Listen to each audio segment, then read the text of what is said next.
Olá! Que excelente ter todo mundo aqui para nossa análise de hoje. Vamos direto ao ponto porque nós temos uma ideia central incrível para explorar juntos. Como a fé cristã não é apenas uma teoria, mas algo que traz paz real com Deus, uma esperança viva para o futuro. E, falando sério, uma alegria absurda e profunda para o nosso presente. A base de tudo isso que vamos conversar está lá na Carta aos Romanos, no capítulo 5, versículos de 1 a 11. É um texto denso, sem dúvida, mas o que ele traz de transformação, olha, é de cair o queixo. Ok, vamos mergulhar nisso. Pensa só na seguinte cena. Imagina arrumar uma briga física, no soco mesmo, com o maior campeão de artes marciais do planeta. Loucura, né? Só a ideia já deixaria qualquer pessoa em desespero absoluto. Ninguém iria conseguir dormir em paz. Seria um absurdo completo. Mas, e aqui entra o ponto central, existe uma realidade muito mais grave do que essa. Acontece que boa parte da humanidade vive, literalmente, em estado de litígio, em guerra contra o próprio Criador. E o mais curioso é que muita gente vive de boa com isso, como se Deus não existisse ou acreditando que um Deus de amor nunca faria mal algum. Só que o texto bíblico descreve Deus como amor sim, claro, mas também como um fogo consumidor. Estar em guerra contra esse Criador é infinitamente mais perigoso do que encarar qualquer lutador profissional no ringue. E é exatamente para solucionar esse conflito gigantesco que a gente entra no nosso primeiro grande tópico, o horizonte da graça.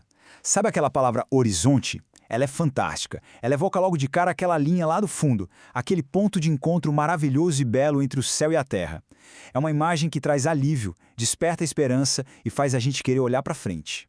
E neste texto que estamos analisando, esse verdadeiro horizonte tem um nome: Jesus Cristo.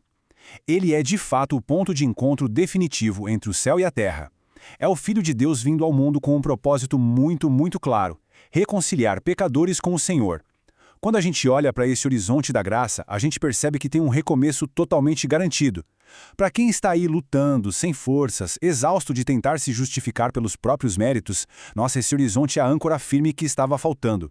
É o que sustenta toda a caminhada.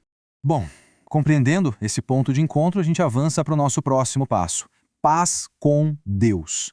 Esse horizonte que acabamos de ver muda o jogo completamente. É uma mudança profunda e radical na condição humana. Não se trata só de um sentimento emocional, sabe? Não é apenas paz de espírito. É uma paz objetiva. É literalmente o fim da guerra com o Criador. Agora, o conceito teológico que faz essa paz acontecer na prática é sensacional. É a justificação. E o que é isso? Basicamente é o ato de Deus declarar alguém livre de toda a culpa e de toda a condenação. E um detalhe importantíssimo, isso não acontece por causa da nossa vaidade ou porque somos perfeitos. Muito pelo contrário, o texto lembra que todo mundo errou, todo mundo pecou e destituído está da glória de Deus. Então essa declaração de inocência só acontece graças à justiça de Cristo lá na cruz. É uma transição monumental. A gente sai do banco dos réus, do status de inimizade com Deus, para sermos adotados como seus filhos. A guerra de fato acabou. E como é que se acessa essa paz? É através do que chamamos de fé verdadeira. E olha, a fé verdadeira nunca anda sozinha. Ela está sempre de braços dados com o arrependimento.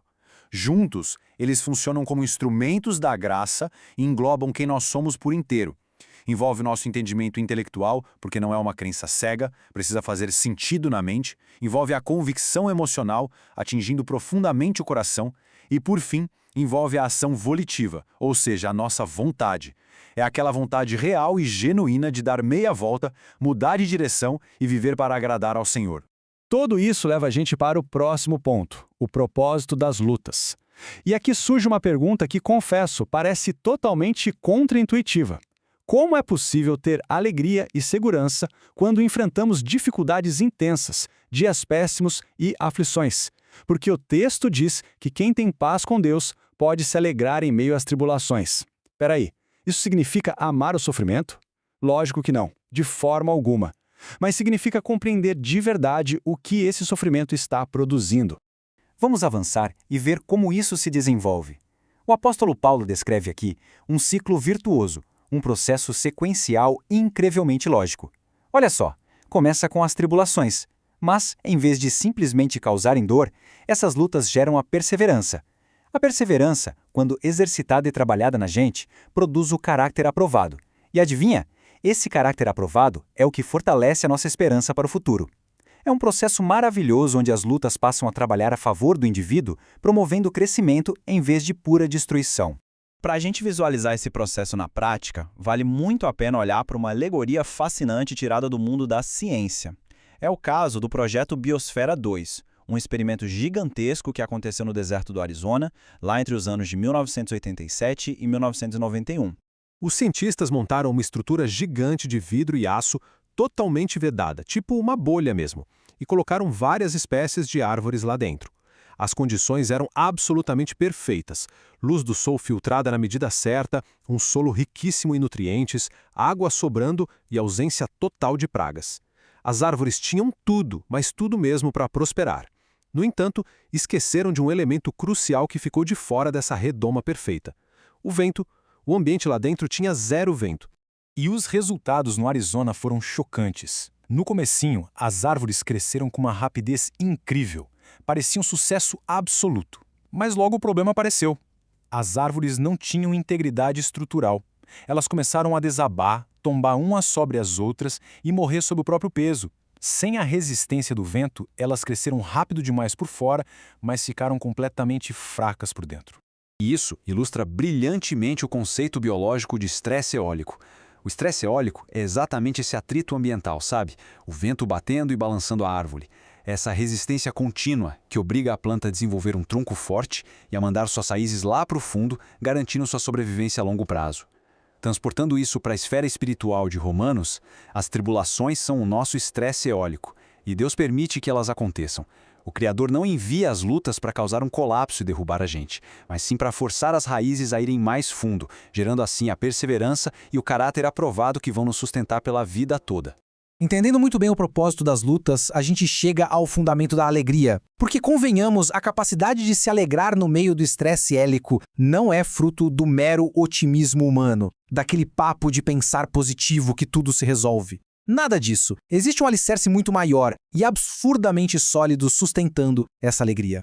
O texto baseia essa alegria inabalável em um evento histórico e dramático que está resumido de forma espetacular neste verso de Romanos 5:8. Presta atenção. Deus demonstra o seu amor por nós nisto. Quando ainda éramos pecadores, Cristo morreu por nós. Gente, esse é o verdadeiro drama da cruz. O justo morrendo pelos injustos. E reparem no detalhe de ouro. Quando ainda éramos pecadores. Isso escancara que o amor de Deus é eletivo, incondicional e não depende de forma alguma do nosso merecimento. E isso estabelece um contraste gigantesco entre o mérito humano e a iniciativa divina. Se a nossa salvação, se a nossa alegria, dependesse do nosso próprio mérito, de nunca falhar, de sempre manter o foco perfeito, nossa, haveria todos os motivos do mundo para perder o sono e viver em insegurança contínua. Mas o argumento central aqui é que a salvação repousa inteiramente na iniciativa e na providência de Deus. Se o amor de Deus foi buscar a humanidade quando ela ainda estava em pura rebeldia e depravação, quanto mais esse mesmo amor vai sustentar aqueles que agora já foram reconciliados. A nossa segurança não vem do nosso suor, mas de quem nos segura. E tudo isso que vimos culmina em uma nova linha do tempo. Estamos falando de vidas transformadas pela graça. Essa teologia redefine de um jeito muito profundo a nossa relação com o tempo, com o relógio mesmo. Então, o ponto crucial é observar como a graça toca e transforma perfeitamente cada dimensão do nosso tempo. O passado está resolvido na cruz. Graças à justificação pela fé, a guerra com o Criador acabou. Não tem mais condenação para temer. O presente fica totalmente transformado pela graça. Com a paz garantida, até mesmo as tribulações perdem o poder de destruição e passam a trabalhar a nosso favor, gerando caráter aprovado. E o futuro? O futuro está garantido na glória. O juízo final deixa de ser um terror, porque há a certeza absoluta da herança da vida eterna. Um passado perdoado e um futuro garantido é o que dá ao nosso presente um significado inabalável. E para concluir a nossa explicação de hoje, eu deixo uma provocação que sintetiza tudo, unindo esse horizonte da graça com o experimento lá das árvores no deserto do Arizona. Quando os inevitáveis ventos da vida soprarem, e eles vão soprar com aflições e dias difíceis, será que eles vão apenas quebrar os galhos de uma vida frágil ou vão aprofundar as raízes de um caráter aprovado? Conhecer a verdadeira paz de Cristo é ter a certeza de que a tempestade só serve para moldar a árvore que já está firmemente enraizada no horizonte da graça. Espero de coração que essa nossa análise tenha ajudado a compreender a força e a beleza dessas palavras. Um grande abraço e até a próxima.